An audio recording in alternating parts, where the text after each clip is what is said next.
મિત્રો, 10 ઓક્ટોબરે રાજુભાઈ કરપડા બોટાદ પહોંચ્યા હતા કડદાકાંડ બંધ કરાવવા માટે. આજે રાજુભાઈ કરપડા પ્રવીણ રામને 3 મહિના જેલમાં થશે, 90 દિવસ. મને બરોબર યાદ છે, જ્યારે એ બોટાદ ગયા ત્યારે એક ઉમ્મીદ સાથે ગયા હતા.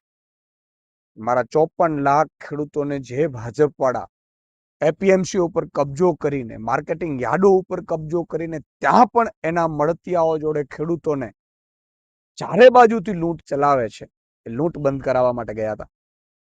અને મજબૂત નેતા પ્રવીણ રામ પણ હળદરમાં પહોંચ્યા હતા. અને ત્યારની ઘટના આપે જોઈ હશે કે ભાજપે લાઠીચાર્જ કરાવડાવ્યું, માર મરાવડાવ્યું ખેડૂતોને ઘરમાં ઘૂસીને માર મરાવડાવ્યું.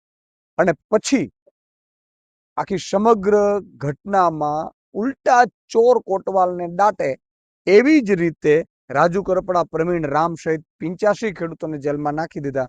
આજે રાજુભાઈ અને પ્રવીણ રામ જેલમાં છે. હું 54 લાખ ખેડૂતોને યાદ અપાવવા કહું છું કે તાલુકા જિલ્લા પંચાયતની ચૂંટણી આવે છે. તમારા ને મારા માટે એમણે લાઠીઓ ખાધી છે, જેલ ભોગવી છે.